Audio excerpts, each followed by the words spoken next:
espacio de luz y verdad. Germán y Patricio nos guían con humildad, con palabras que inspiran y nos hacen crecer. En la fe encontramos un nuevo amanecer. Conversemos la fe con el corazón abierto. En cada duda un rayo de cielo cierto. Santa Marta nos une en su amor y su querer. Juntos caminamos con Cristo en nuestro ser. Conversemos la fe con el corazón abierto. En cada duda un rayo de cielo cierto. Santa Marta nos une en su amor y su querer. Juntos caminamos con Cristo en nuestro ser. ¿Qué tal, amigos? Aquí estamos nuevamente muy contentos porque ya pasamos agosto y estamos en septiembre. Vamos a iniciar nuestro programa de septiembre hablando sobre un tema contingente para este mes, la canonización de Carlos Acutis. Vamos a conversar sobre eso y los detalles en general. Como siempre, antes de iniciar nuestra conversación de la fe, nuestro diácono va a pedir ayuda al Señor para que esto salga bien y logremos llegar a ustedes. Pato. Bien, vamos a pedirle al Espíritu Santo que nos acompañe hoy día, como lo ha hecho durante todo este periodo que hemos estado trabajando en esta actividad. Así que le vamos a pedir a Él que nos acompañe, como digo, nos amplíe la mente, el corazón, para poder lograr el objetivo. En el nombre del Padre, del Hijo y del Espíritu Santo. Amén. Muy bien. Vamos preparándonos, falta muy poquito la canonización de Carlos. Exactamente. Es el primer domingo de septiembre, el 7, o sea, estamos a puertas. ¿Qué te parece? Oye, hay algo, si entramos en materia, hay algo que me tiene impresionado. Yo, la verdad, y debo reconocerlo, queridos amigos, no estaba muy interiorizado de la vida de este joven, naturalmente, circunstancialmente, y por la razón está aquí, ¿no es cierto?, porque vamos a hablar de él. Me he ido impregnando un poco de la vida. Pero lo que me impresiona, el punto más impresionante para mí, que fue un joven de 15 años. O sea, y que falleció a los 15 años, ¿no es Claro. cierto?, hasta donde entiendo. Pero su vida pastoral fue anterior.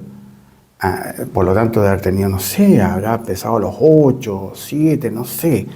Y comenzó su vida pastoral tan fecunda al extremo de que fue beatificado y ahora va a ser canonizado. Sí, Mira, extraordinario. qué Sí, maravilla. bueno, yo creo que a todos, no a todos, pero una gran mayoría nos pasa lo mismo que a ti. Conocemos poco de Carlos porque, bueno, por la vorágine de la vida, porque está en Europa. Yo tampoco sabía mucho hasta hace un par de meses atrás, cuando mi señora me comentó algo y yo quedé mirando así, Carlos, y ella me contó y yo me empecé a interiorizar, a buscar, y realmente es impresionante, como tú dices, es sorprendente. Carlos es un niño absolutamente normal desde todo punto de vista, es decir, bueno, nació en el año 1991 en Londres, pero nació en Londres no porque fueran ingleses, sino que por motivos laborales los papás estaban allá. De hecho, a un par de meses ya volvieron a Italia, a Milán, que es la ciudad donde vivía. Y un niño absolutamente normal, con algunas características especiales que se fueron dando y que la mamá las ha ido contando. La mamá está viva. Se supone que es el segundo o tercero, está en análisis de historia, santo que es canonizado teniendo a su madre, a sus padres vivos. Mira, Porque normalmente los santos un siglo después, Sí, 100 claro. años después, pero Efectivamente. esta es una de sus particularidades. Bueno, y la mamá cuenta muchos detalles, está cosa de verlo en internet, es cosa de leer, hay mucha información. Este niño, Carlos, siempre iba un poco adelantado a su edad en cuanto a las actividades. Sus primeras palabras a los 3 meses. A los 5 meses estaba hablando. A los 4 años ya estaba escribiendo. A los 7 años ya quería hacer la primera comunión. O sea, siempre como muy adelantado. Pero un niño muy normal. A los 3 años, 3, 4 años, una cosa que sorprendió a los papás era que cuando iban pasando por fuera de alguna iglesia, el chico de 3, 4 años quería pasar a la iglesia. Quería entrar al templo. Bueno, entraban, pues, y él iba al sagrario frente al Altísimo y se quedaba unos minutos y rezaba, calladito, no decía nada, digamos. Cuando encontraba flores en el camino por ahí, los recortaba y le decía a la mamá que quería llevárselo a la Virgencita de la parroquia, porque para él, bueno, más adelante después lo va diciendo, la Virgen era la mujer de su vida, su madre adoptiva. Bueno, tiene muchas características que empiezan a verse ya cuando está en el colegio, en la educación primaria, y a los 7 años, como decía, él empieza a mostrar antes de los 7 años, en realidad a los 5 años ya estaba mostrando su interés por la iglesia. Lo importante y lo novedoso de esto es que los papás no eran fieles de misa y de participación. De acuerdo. No, la mamá, hasta que nació Carlos, había ido en su vida 3 veces a misa. Mira. Su bautizo, su primera comunión y su matrimonio. O sea, era muy poco participativa en la iglesia.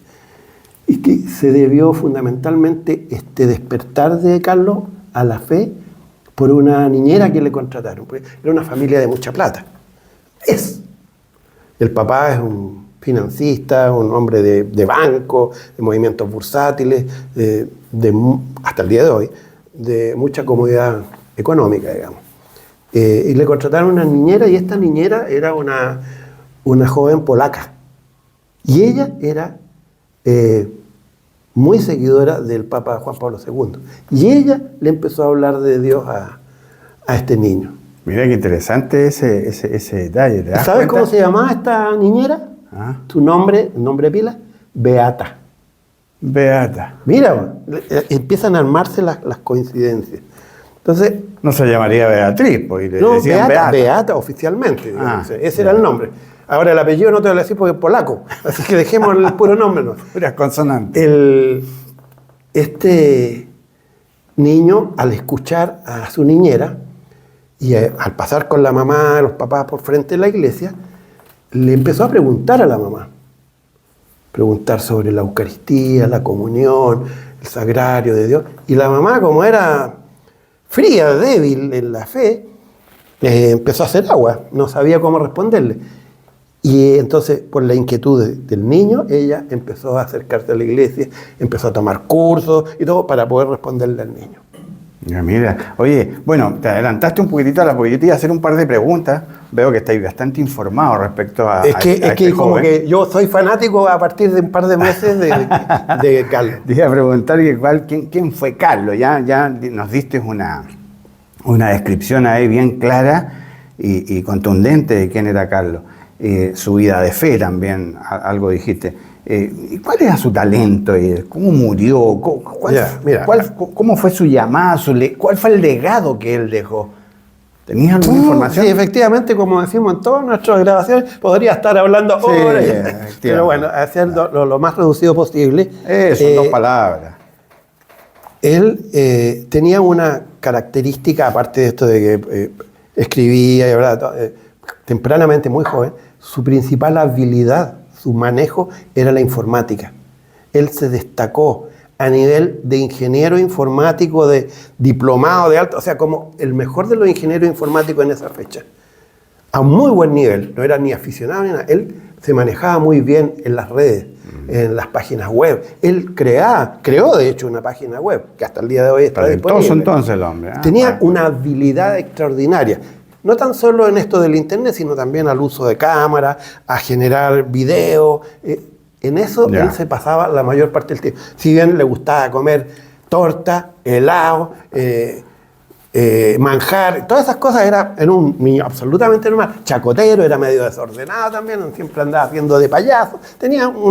Pero tenía sus tiempos muy bien distribuidos. En el colegio era un alumno normal, no destacaba como gran cosa. Estudiaba saxo y todo el resto del tiempo en la informática. De allí que viene algo que se ha defendido mucho en el Vaticano. Jesús le dijo a sus apóstoles: tiren las redes. Y Carlos tiró las redes sociales, para hablar del Señor y atrapar. Es una de las cosas que... Oye, bueno, entonces, esa es una de sus principales características. La otra era el legado para todos los jóvenes, para todos los seres humanos, para todos los que estamos vivos, su pasión por la Eucaristía. Para él, él tenía una claridad, una percepción tan grande de lo que es la Eucaristía, la importancia, la vivía con tanta pasión. Por eso es que pidió hacer la primera comunión tempranamente. A los 7 años hubo que pedir un permiso especial al obispado a que lo autorizara. Y a partir de eso, de los 7 años, todos los días asistió a misa, todos los días comunión, todos los días rezaba el rosario, todos los días. Y se confesaba una vez por semana en promedio. Entonces, en ese periodo, él fue dejando y creando muchas cosas que hasta el día de hoy se siguen investigando y es maravilloso. Oye, ¿y cómo murió? Bueno, él estaba absolutamente normal después de sus vacaciones, que iban normalmente a pasar las vacaciones a Asís, en Italia, que tenían una casa de veraneo. Pero yo sé que nació en Londres. En Londres, pero por tema laboral, como te decía. Okay. Pero a los meses ya se volvió a Italia y siguió en Milán toda su vida. Cuando volvió a clases, digamos, se sintió mal un día, sintió como mareo, como vómito, qué sé yo. Fue al hospital, lo llevaron en Monza, muy cercano de Milán. Y él, bueno, hay muchas cosas que él iba anticipando, muchas cosas, que no nos va a alcanzar el tiempo a contarlo. Pero él dijo: de aquí no salgo. Y a los 3 días murió. Una leucemia M3, que es la peor de todas. Claro. Falleció, pero así, 3 días. Fulminante. Entonces, él ofreció sus dolores, porque era muy, muy doloroso, ofreció y le decía a la mamá, y le decía a las enfermeras, sus dolores los ofrecía por el Papa, y para que con eso él se fuera directo al cielo y no pasara por el purgatorio.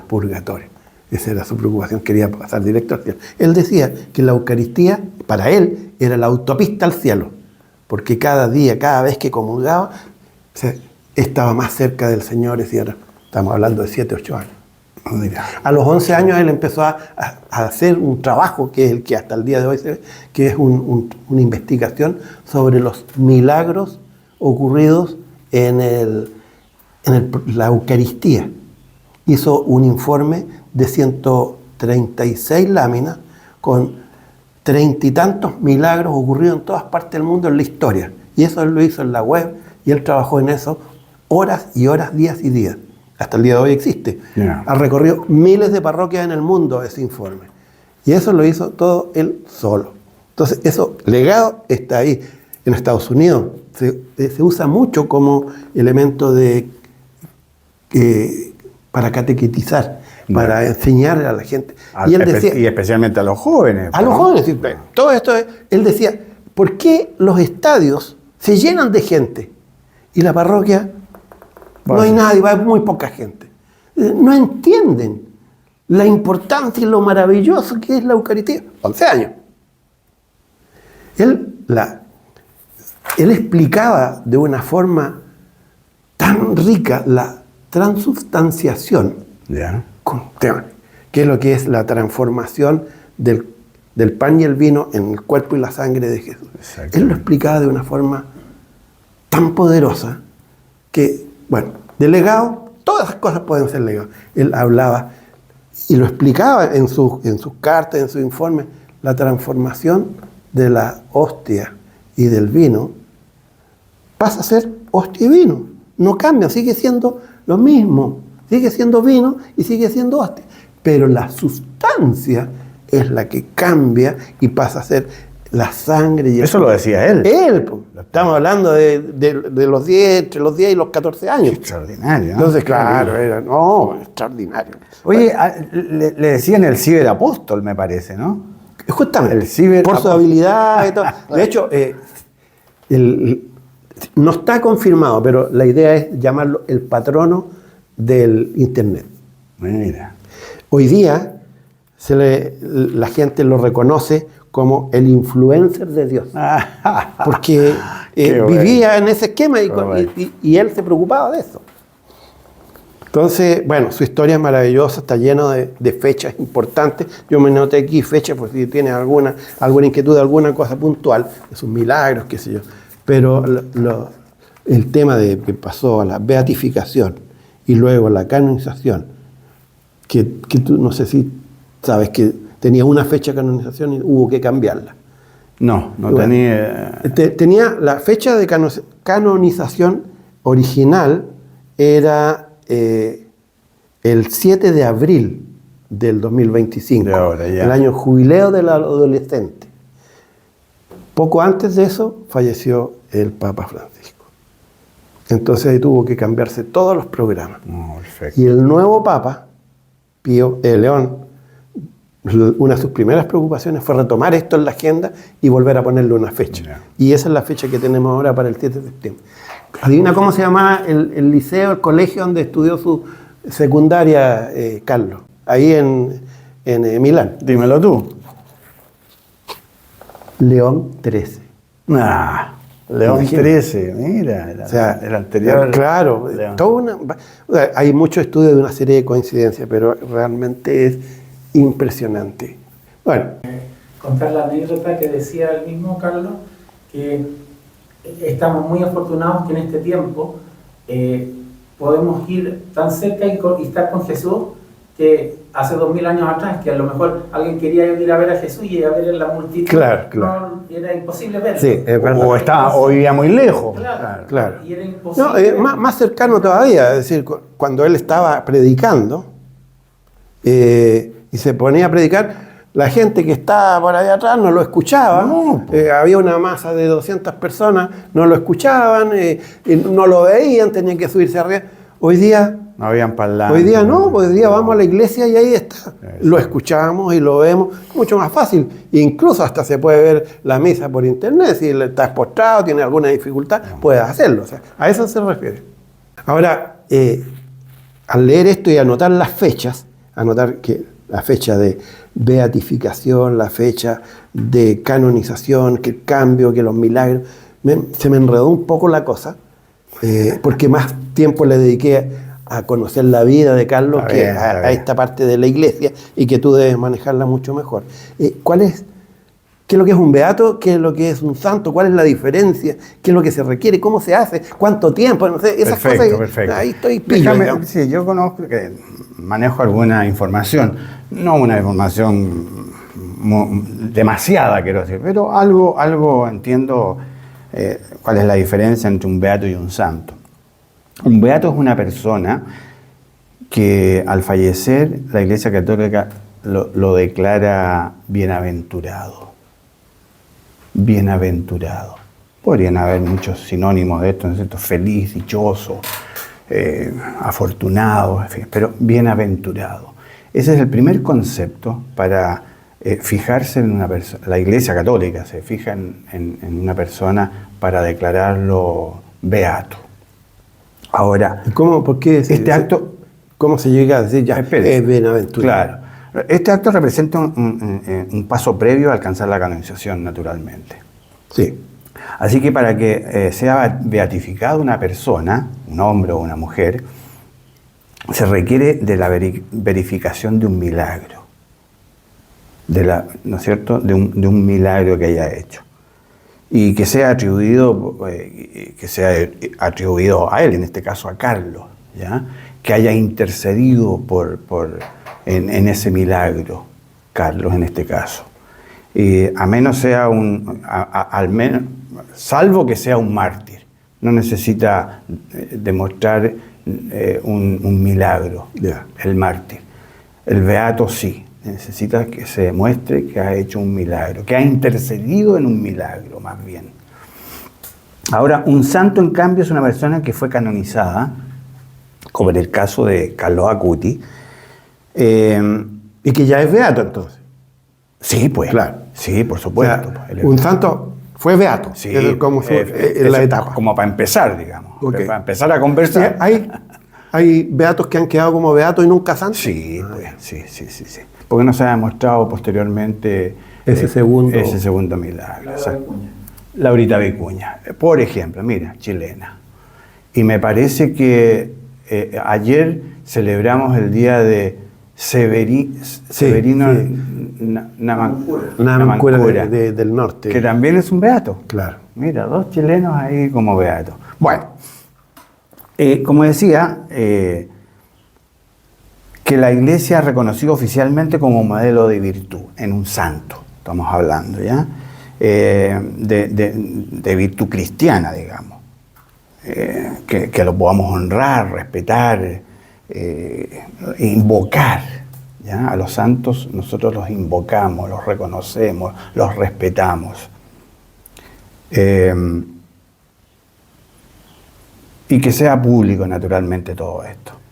Para concretarse la canonización, generalmente se requiere la confirmación de un segundo milagro.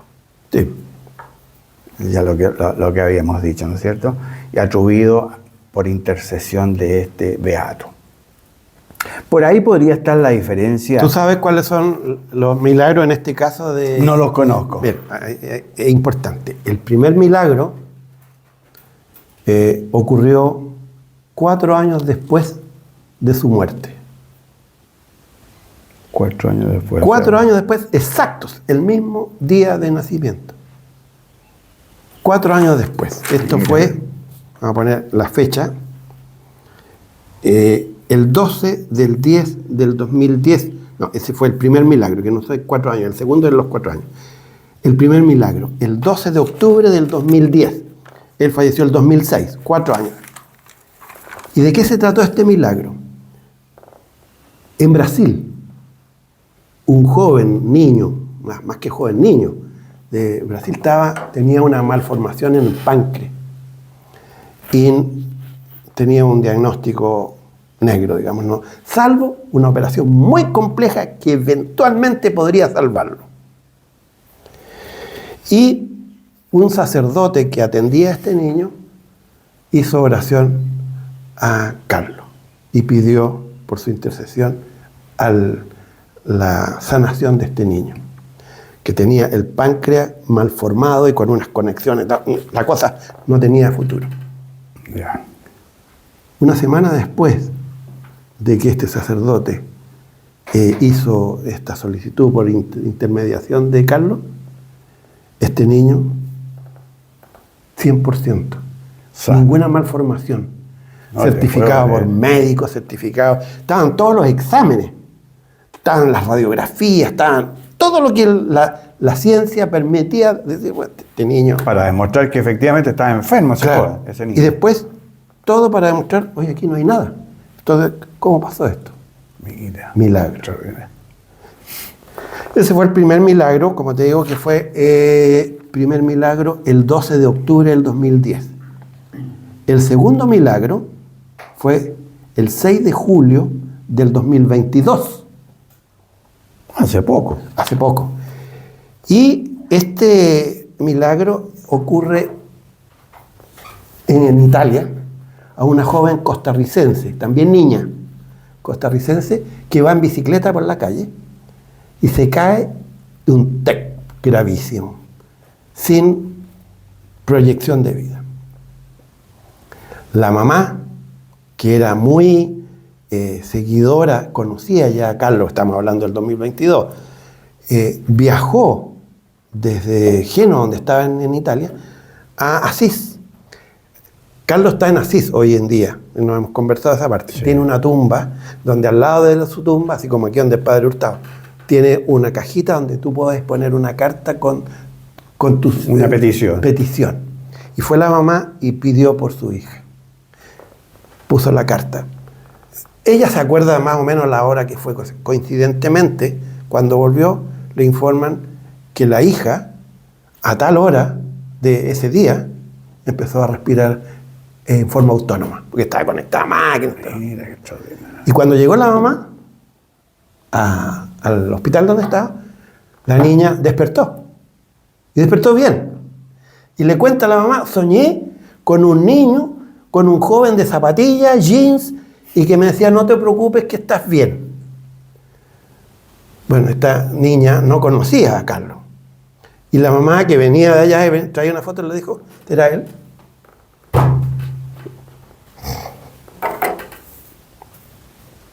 Qué emotivo, Dios mío.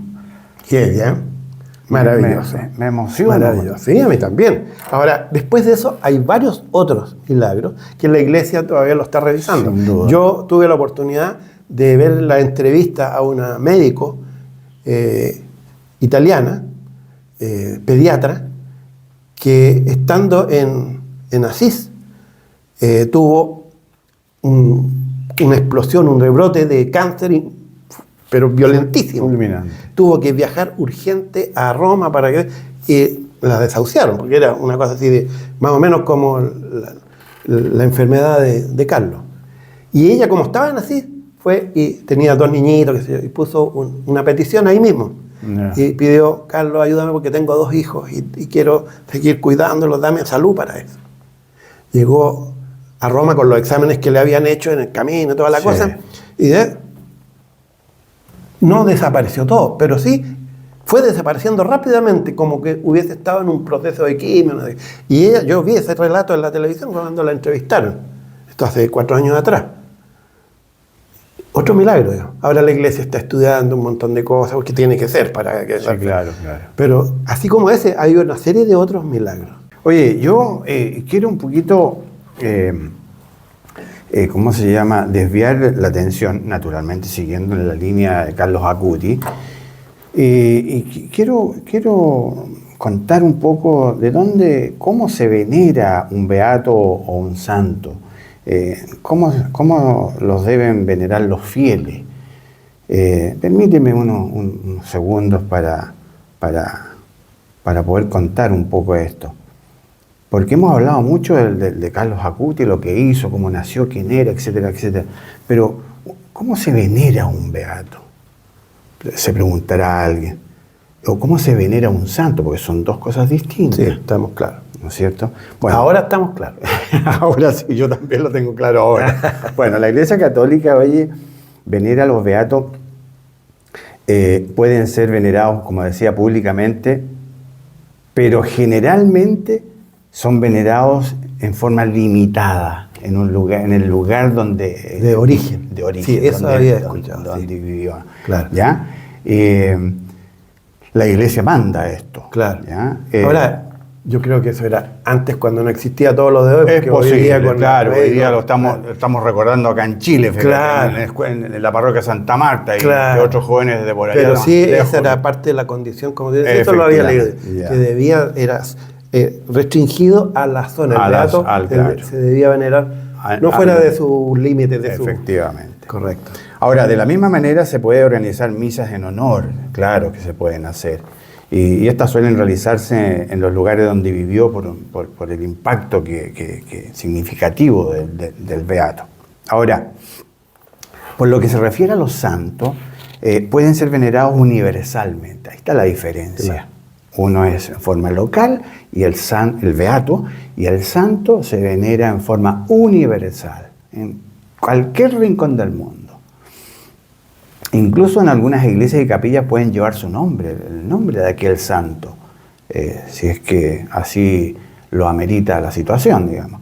Y se pueden celebrar actos católicos Y normalmente los santos son invocados como intercesores y modelos de vida cristiana para todos los fieles. Capilla y parroquia, porque Santa Claro. Marta, Exactamente. una santa. Y tiene el nombre Efectivamente. de una parroquia. Bueno, ahora, ¿cómo debe venerar? ¿Cómo veneran los fieles a los beatos? La veneración de los beatos se debe realizar con un enfoque local, como ya hemos dicho, ¿no? Y específico. Es decir, los fieles pueden rezarle al beato pidiendo por su intercesión. ¿Cómo lo han hecho todas estas personas que tú relataste y contaste en forma tan magistral y que nos emocionó a ambos, digamos? Bueno, y así es común que los fieles visiten la tumba y lugares asociados al santo para pedir intercesión ante Dios o favores o expresarle su devoción. Ahora, por lo que le toca a la veneración de un santo, esta es más, como decía, más universal, más amplia, ¿no? Va más allá del lugarcito donde vivió aquel santo. Por lo que los fieles pueden pedir su intercesión en cualquier parte del mundo, y honrarlo mediante oraciones, misas, celebraciones litúrgicas, etcétera, etcétera. Bueno, lamentablemente ya nos estamos pasando en el tiempo. Déjame terminar diciendo, tengo una oración. ¿Tú sabes que hay una oración de Carlo Acutis? Sí, Muy bonita. y Bueno, canciones también. sí, claro. Bueno, yo por aquí la traje la oración. Permíteme, aquí la encontré. Me voy a tomar unos 20 segundos para hacer la oración de Carlos Acutis. Así finalizamos nuestra conversación de hoy. Muy bien. Beato Carlos Acutis, tú que amaste tanto a Jesús en la Eucaristía y supiste usar sus talentos para hacer el bien, ayúdanos a poner a Dios en el centro de nuestra vida. Enséñanos a ser alegres, sencillos y generosos, a usar la tecnología para sembrar amor y esperanza, y a vivir como originales, siguiendo a Cristo. Ruega por nosotros para que también podamos ser santos en lo cotidiano. Amén. Uno de los dichos que tiene Carlos, entre otros tantos, es: todos nacemos originales, pero sí. muchos mueren como fotocopias. Sí, sí. Que es lo que decía, que quería decir de que las personas en la vida debemos ser siempre originales, preocuparnos de nosotros y del servicio a Dios, no de tratar de imitar o ser como otros. Eso es la fotocopia. Por eso en la oración habla de originales. Bueno, pidámosle a Carlos que nos ilumine para ser cada día Como Él, ¿no? más cercanos a Él, a Cristo. Muchas gracias, amigos. Nos estamos viendo el próximo. Que el Señor nos bendiga y nos guarde a la vida eterna. Amén. Amén. Amigos, abajo van a ver un link que tiene que ver con una de las páginas que va relacionada directamente con la vida y los antecedentes de Carlos.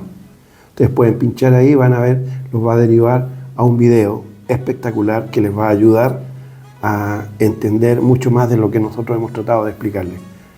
Y así como eso, hay muchos otros en la red para que lo disfruten y lo aprovechen. Nos vemos. Germán y Patricio vuelven el próximo mes de octubre con un nuevo capítulo de Conversemos la Fe. Gracias por sus comentarios. Hasta entonces. En ese espacio de luz y verdad, Germán y Patricio nos guían con humildad, con palabras que inspiran y nos hacen crecer. En la fe encontramos un nuevo amanecer. Conversemos la fe con el corazón abierto, en cada duda un rayo de cielo cierto. Santa Marta nos une en su amor y su querer. Juntos caminamos con Cristo en nuestro ser. Conversemos la fe con el corazón abierto, en cada duda un rayo de cielo cierto. Santa Marta nos une en su amor y su querer. Juntos caminamos con Cristo en nuestro ser.